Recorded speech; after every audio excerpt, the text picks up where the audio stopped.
Hi, it's Tim and Amy, and we are back from Go With Less with part 3 of our How We Retired in Our 40s series.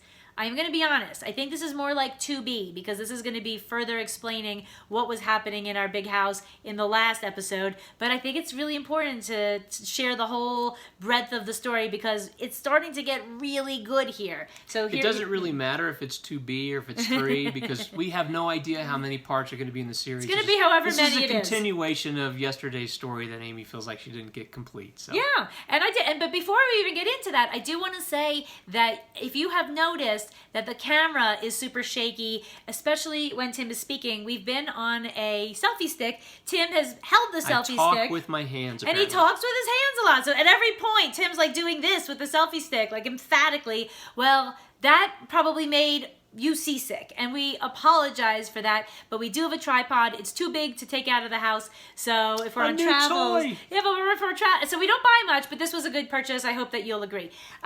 So what I wanted to talk about was what was happening in our life when we had that big house and the big spending of $115,000.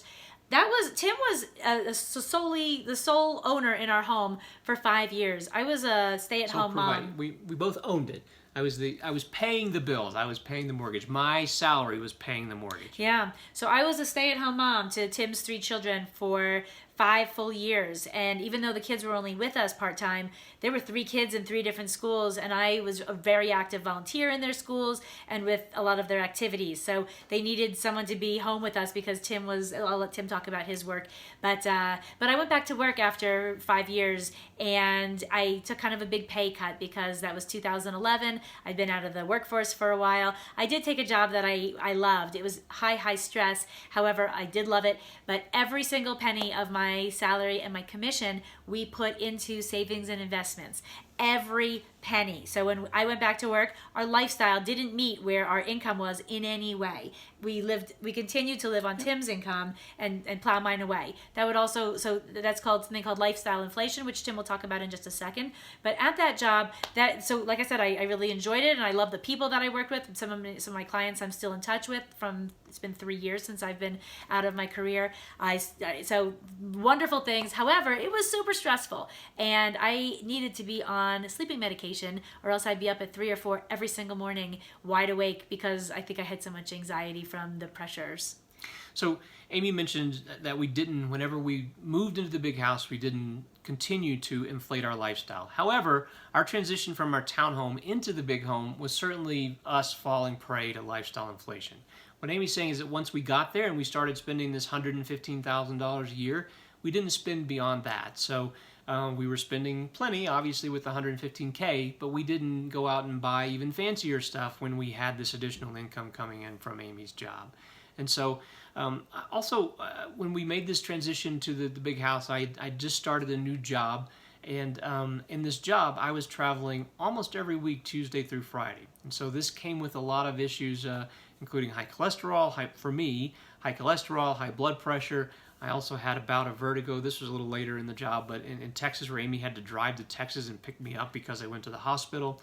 And so really bad insomnia. Yeah. So right around the time, was there something else that you wanted to No, and so Tim had all kinds of medication. Both of our doctors were saying this lifestyle that you guys are living with your jobs and your high stress.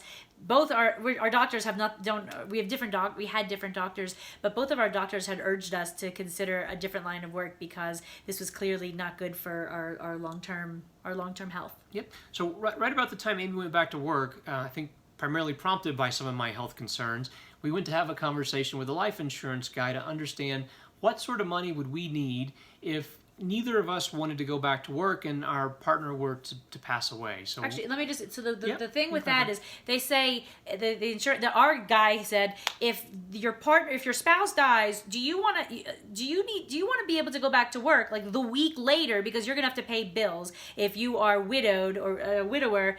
Like, do you want to go back to work to support your life? So it wasn't like, do you ever want to work again? And we were like, we want to be on the beach. Like, that was not the idea. It was, we didn't want to have to go back to work the next day to pay our mortgage after if something awful happened. So to net it out, he introduced us to the 4% rule. And so what this allows you to do is have a calculation that says if you need a certain amount, so how much money would we need to actually make this occur?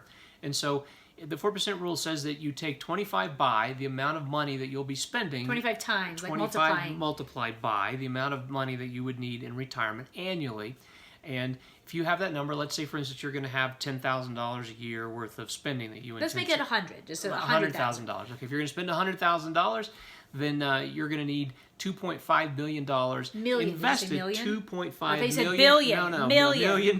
Million dollars. Invested in order to support your $100,000 worth of spending. So, for the rest of your life. so looking at this $115,000 worth of income we were initially looking at, we would need almost $3 million in the bank to support our ongoing life. And so we actually purchased an amount of life insurance to sort of cover that gap if one of us Between were to what die. we had Between and what we had $3 and million. what we would need to cover the $3 million.